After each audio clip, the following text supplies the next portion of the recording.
Deixou seu lar, seu trono, desceu até Belém. Não poderemos esquecer que foi para nosso bem. Por onde andou, Seja o nosso Deus glorificado sempre, no mundo qual nos resgatou, a Salvador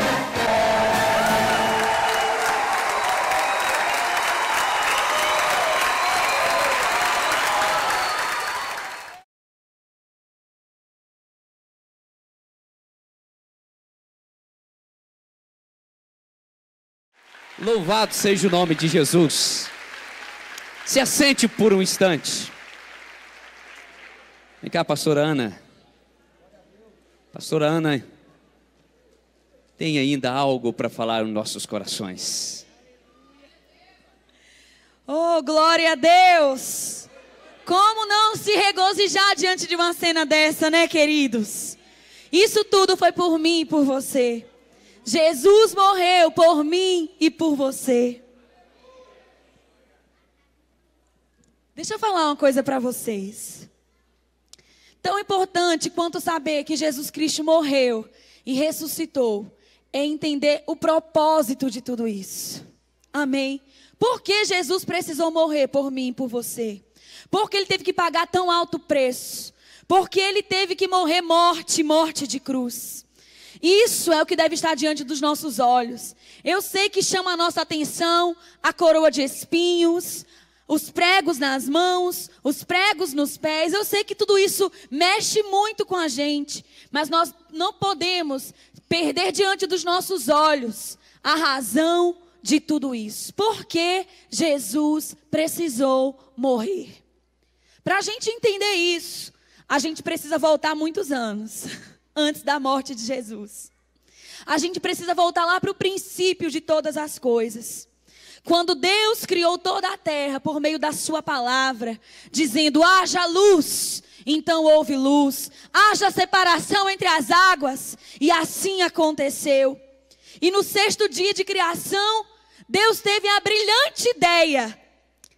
E os três, o Pai, a Palavra e o Espírito, disseram: façamos o homem a nossa imagem, conforme a nossa semelhança. Tenha Ele domínio sobre os peixes do mar, sobre as aves do céu, sobre todo réptil que rasteja pela terra, sobre toda a terra. Façamos, pois, o homem a nossa imagem. A imagem de Deus o criou, homem e mulher os criou. E no princípio de todas as coisas, o homem foi feito à imagem e semelhança de Deus. E por que o homem foi criado dessa maneira? Porque o ser humano ele não foi feito como as outras coisas foram criadas. Porque tudo foi feito por meio da palavra. Mas quando Deus resolveu fazer o ser humano, a Bíblia diz que Deus fez o homem de uma maneira diferente. Deus fez o homem de uma maneira diferente. Deus não disse: haja homem, e houve homem. E quando você abre a sua Bíblia, eu queria que você abrisse lá em Gênesis.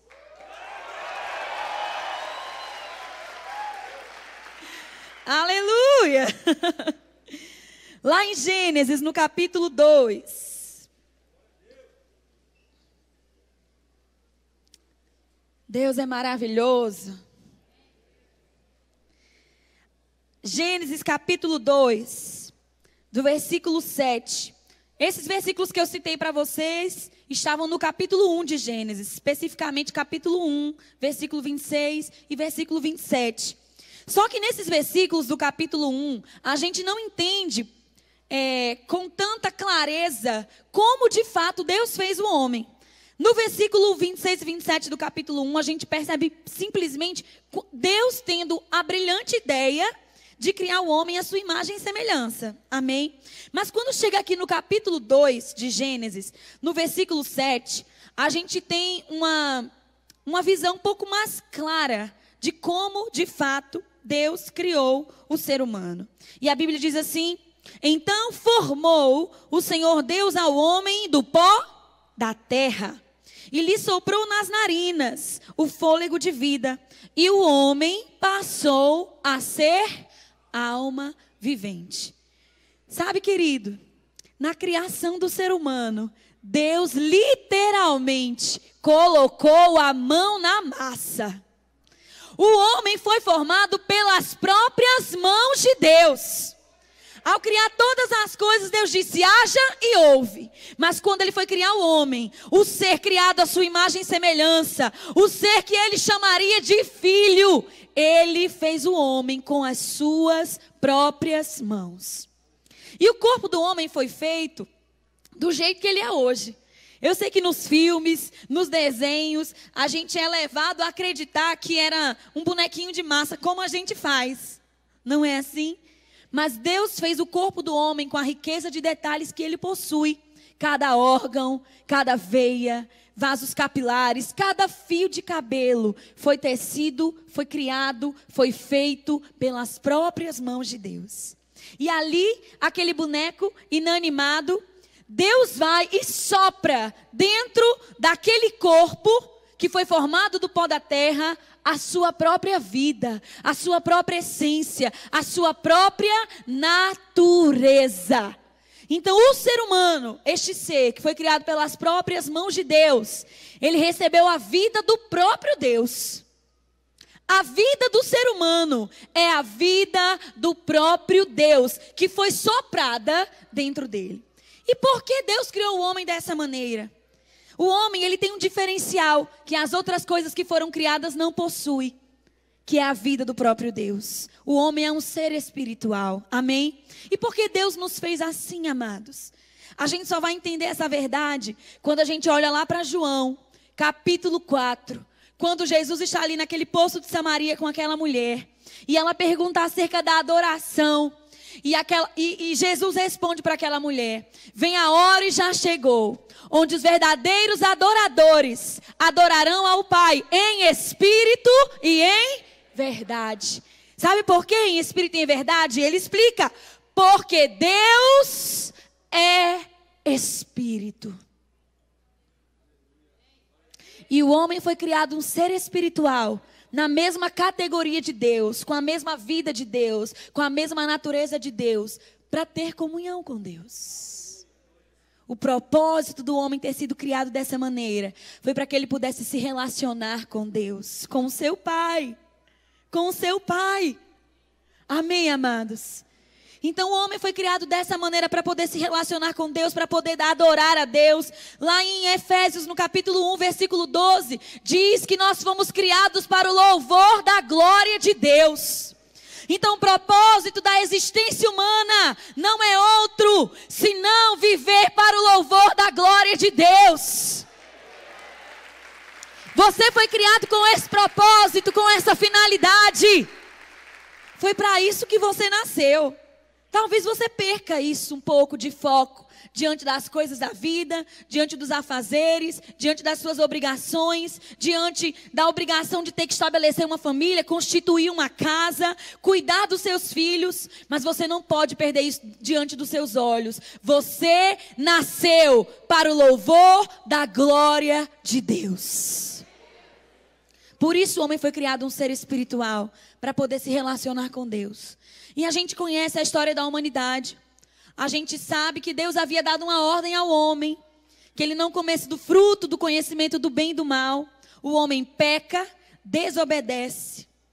E como o salário do pecado é a morte, o homem perdeu a vida de Deus do seu coração. E lá em Efésios, no capítulo 2, diz que ele nos deu vida juntamente com Cristo, porque estávamos mortos em nossos delitos e pecados. O pecado mata o homem. O pecado afasta o homem de Deus. Isaías 59, versículo 2 diz: os vossos pecados fazem separação entre vós e o vosso Deus. Então o homem, por causa do pecado, foi separado de Deus, foi afastado de Deus, não pôde mais se relacionar com Deus. O pecado tirou do homem o privilégio de viver na presença do Senhor. E por que então Jesus Cristo teve que vir? Porque não havia um justo, nenhum sequer, sobre a face da terra, que pudesse pagar o preço, a dívida da humanidade, que havia sido estabelecida por causa do pecado que o homem cometeu. Não havia ninguém na terra que pudesse pagar esse preço. E então Deus, a Bíblia diz, enviou o seu Filho, em semelhança de homens, para morrer no nosso lugar. Eu queria que você abrisse a sua Bíblia em Filipenses, no capítulo 2.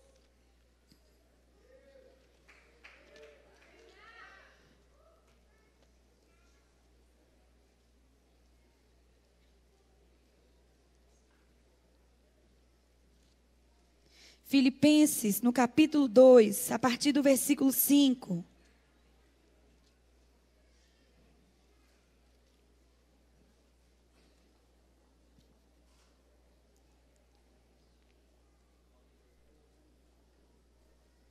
Quem achou diz, eu vou morar no céu.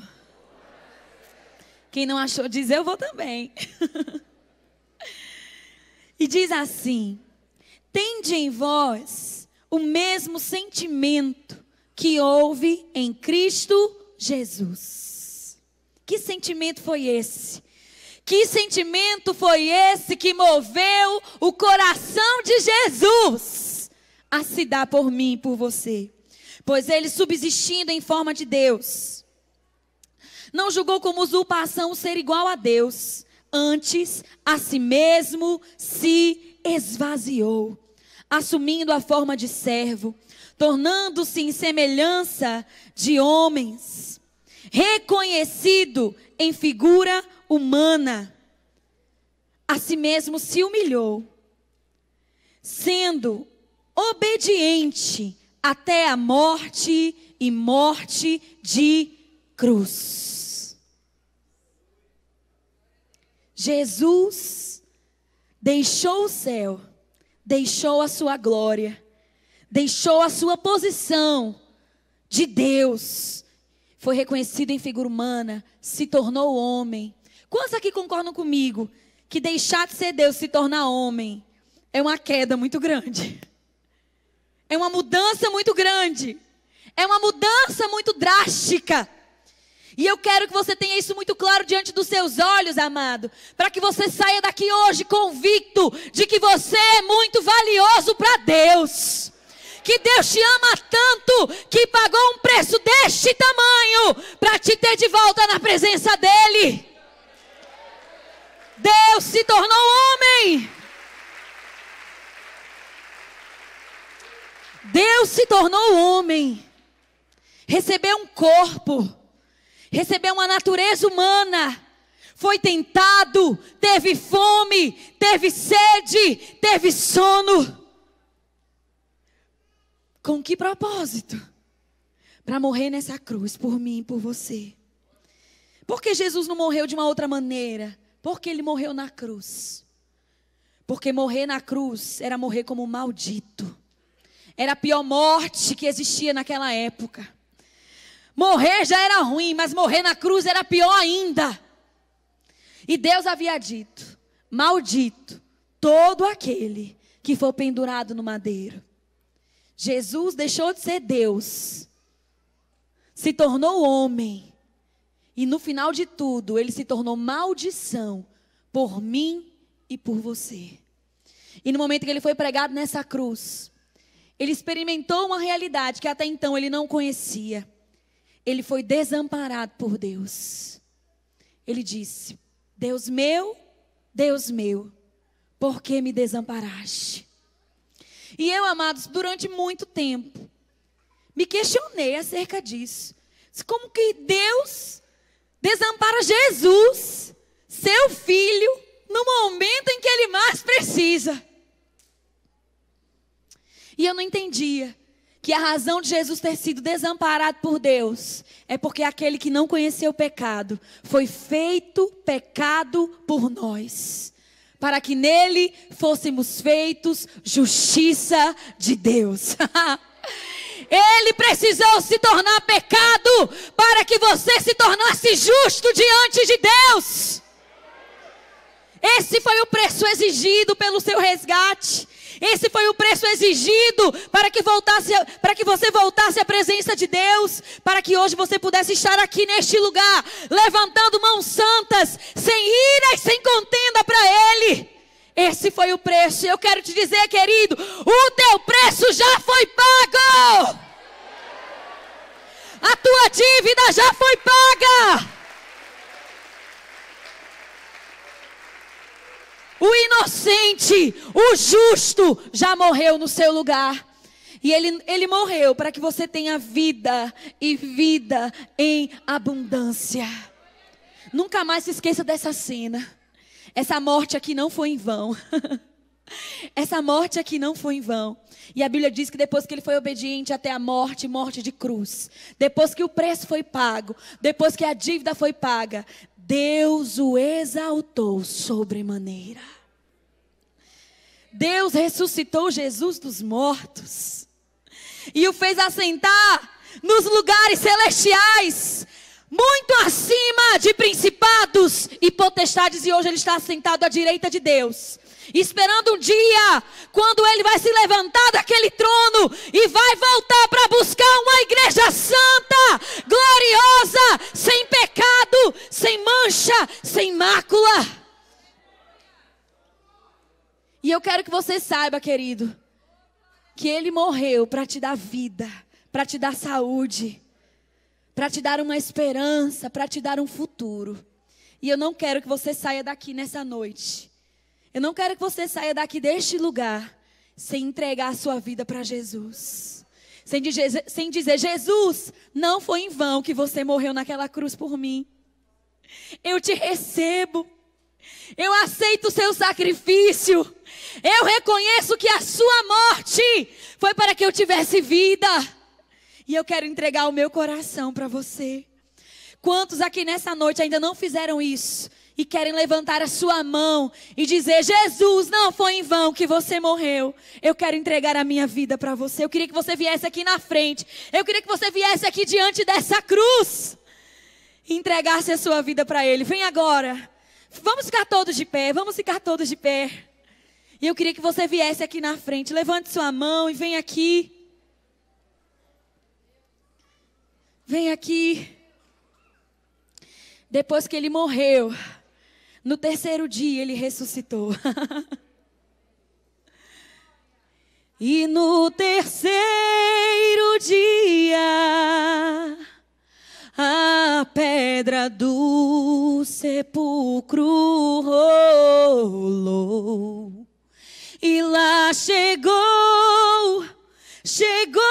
Maria, mas o corpo ela não encontrou. O anjo lhe falou que ele não estava lá. Entre os mortos não devia procurar. Viu um jardineiro e perguntou: onde está o meu Senhor? Ele olhou nos seus olhos e pelo nome ele a chamou. Ela reconheceu a voz do mestre. Rabone, meu Jesus ressuscitou. Hoje eu sou livre para amar a Deus, viver vitorioso como filho seu. Hoje eu sou livre para celebrar. O pecado não pode mais me dominar. Hoje eu sou livre para amar a Deus. Hoje eu sou livre para celebrar. Vamos declarar que o nosso Deus está vivo. Ele vive. Ele reina.